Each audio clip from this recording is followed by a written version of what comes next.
Welcome back to the channel. We were currently in Luxembourg. We had spent a night there, which you can check out in a previous video.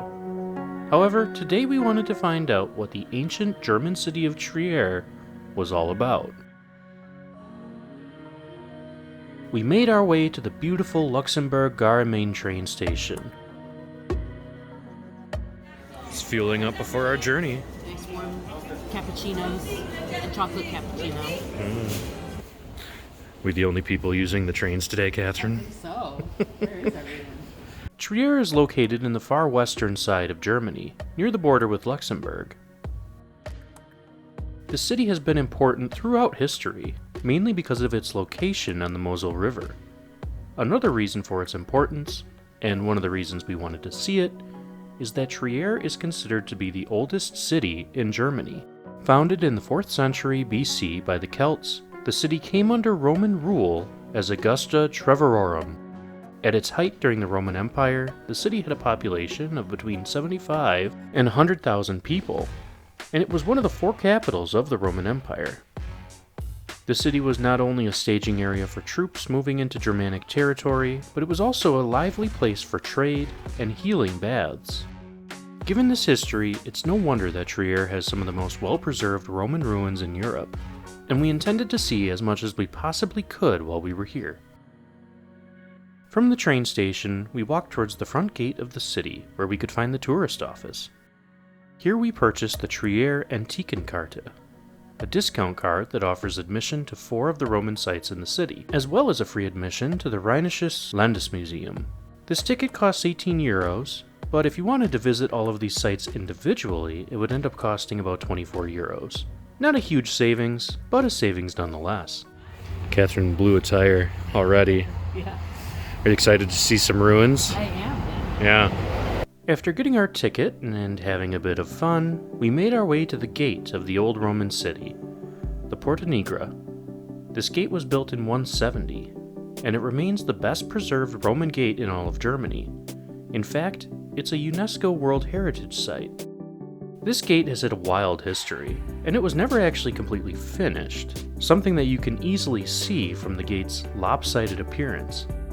This gate was one of 4 city gates, each of which was placed on one side of the square wall that surrounded the city. It's amazing to walk through this gate and think that nearly 2,000 years ago there were soldiers and citizens of the Roman Empire doing the exact same thing. Dark and scary. All the way up. You were able to walk around almost the entirety of all 3 floors of the structure, taking in all of the exhibits and amazing stonework that still stand here. There are several displays, including a 3-dimensional map of the city and what it used to look like, as well as some pictures that give a perspective of what someone in the tower might have seen during Roman times.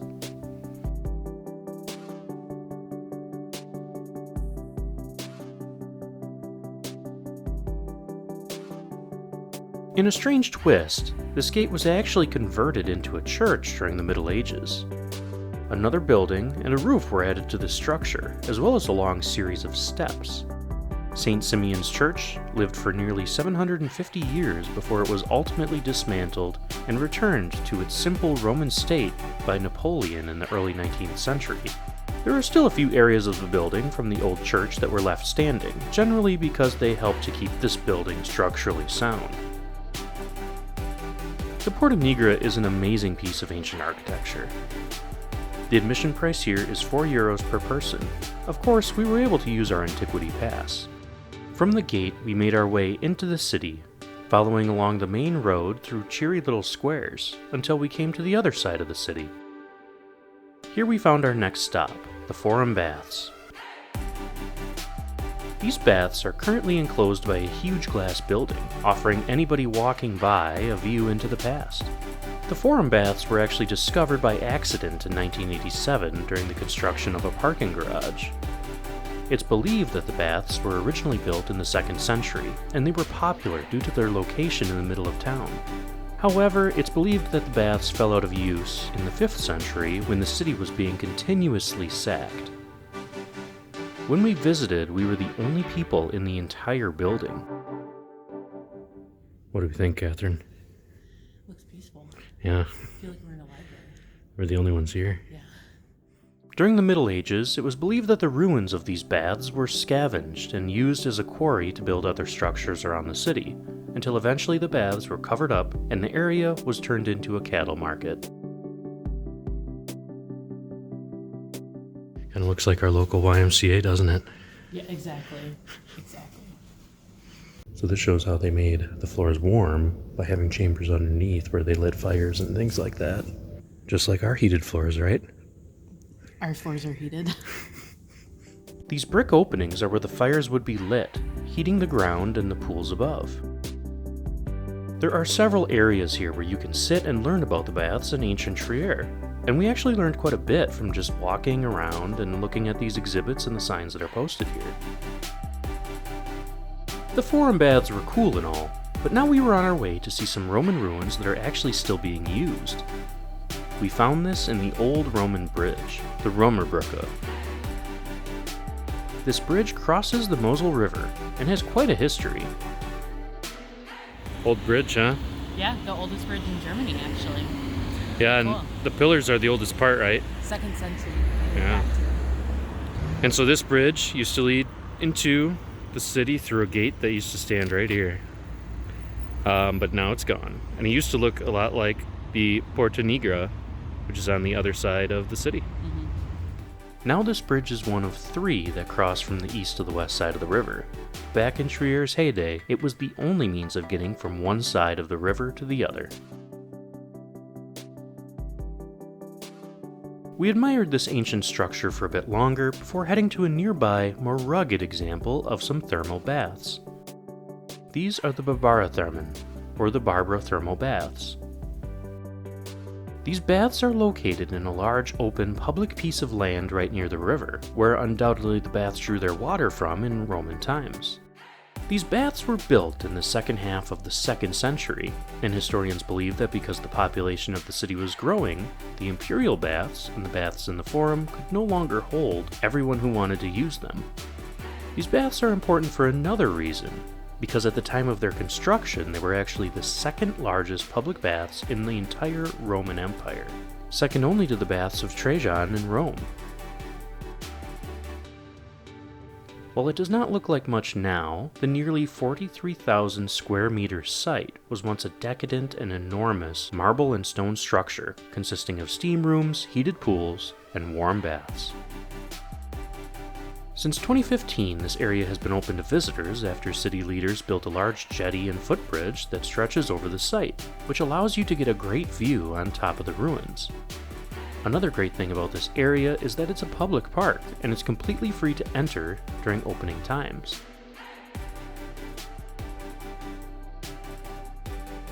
All throughout this area are computer composites and sketches of what historians believe this spa used to look like, as well as more information about how ancient plumbing and heating worked. It's really impressive to think about how the engineers of the times were able to create these amazing buildings and systems with their limited resources.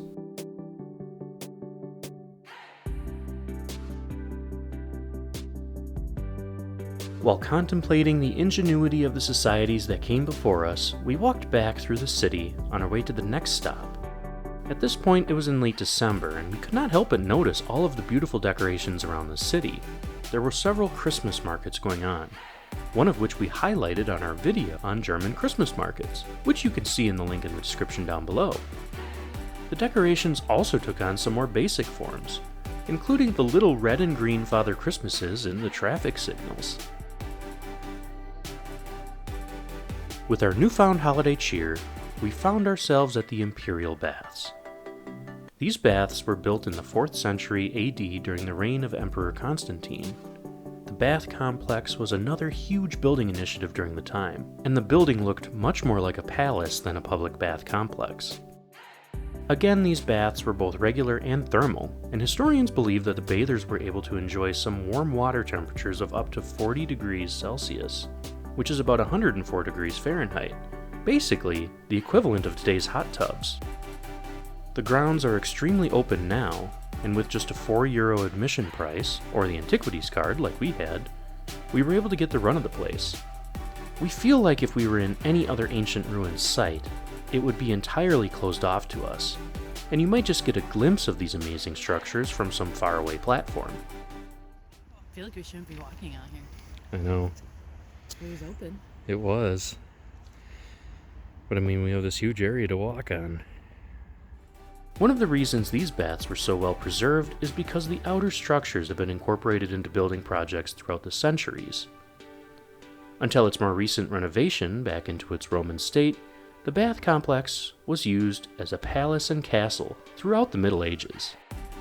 There are two things that stand out above all else here. The first is the outer wall of the baths, which are still standing. This wall was once 2 stories high and contained some amazing mosaics. It had to have been an amazing bath and atrium area when the building was at its height. The other things that stand out here are the series of tunnels, sewers, and passageways that wind themselves around the underground area here. From above, it does not seem like there's much here, but the tunnels below actually extend the length of the entire grounds, showing just how large and magnificent the structure above must have been. The only issue was we didn't really have a map to follow. So we're walking around here, and it's not like we're lost, but we're kind of lost. There's some arrows, but not many. I don't see what direction to go. I don't see any arrows. Yeah, it's kind of weird that they let us have like free reign under here. There's so many tunnels. Yeah. We did not think that there were this many tunnels looking at it from above, Yeah. but it's really cool.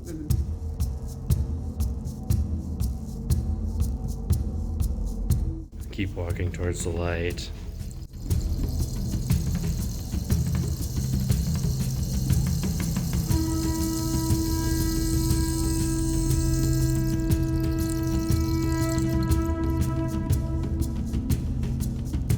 We see steps. After following the light and finding our way back into the current civilization, we made our way into the small museum here to learn about the baths, and also to get a little bit more information about Trier as the capital of the Roman Empire. The Imperial Baths are located on the far southern part of the old Roman city, and there was only one more site on this side of town we wanted to see, the Roman Amphitheater.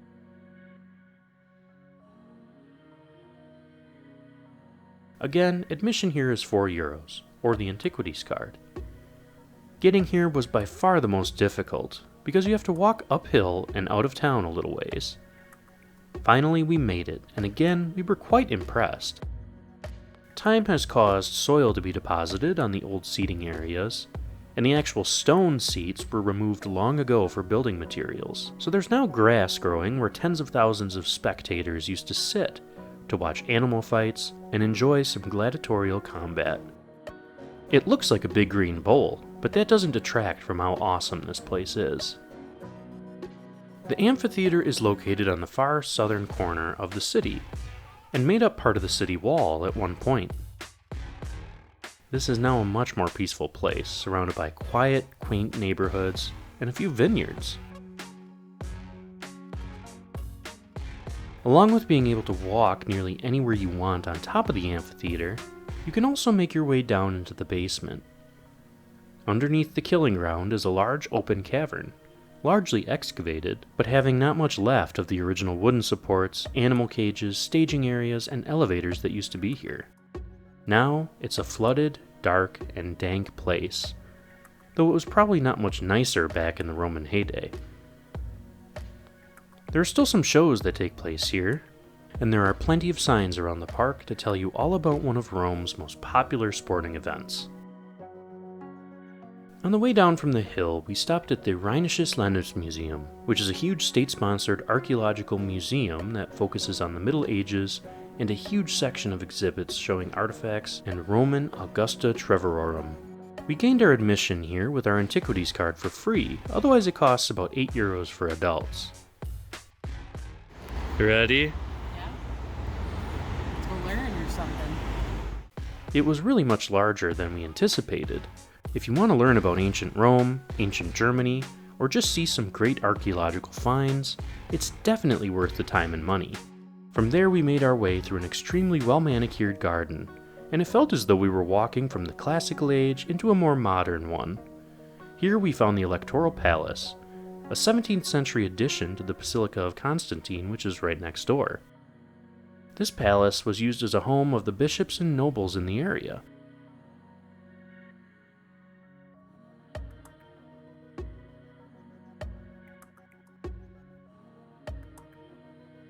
But seeing this palace is not why we came here. We wanted to see the Aula Palatina, the Basilica of Constantine.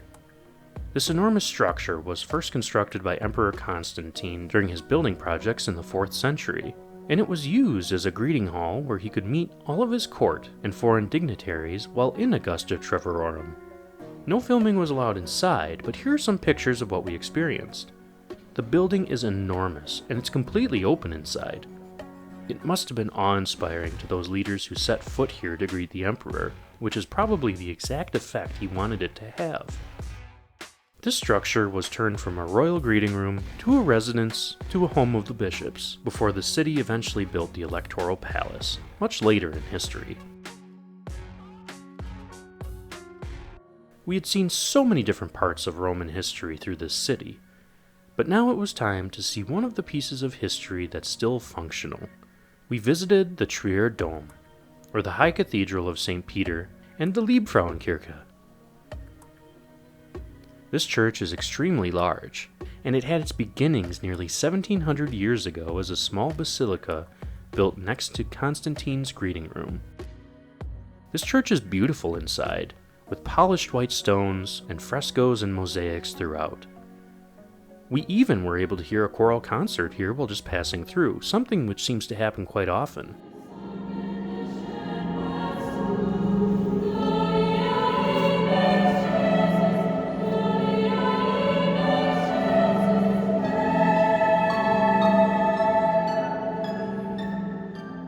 This church is actually a dual church with two large churches, one being the Cathedral of St. Peter and the other being the Liebfrauenkirche, being built side by side and connected through a small passageway.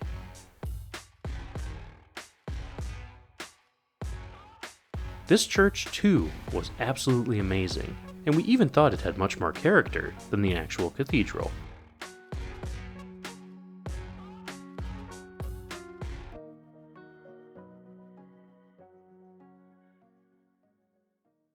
The city of Trier has so much history, and so much to offer those travelers who want to take a quick trip to a city with charm and value. We would definitely recommend making a trip out here.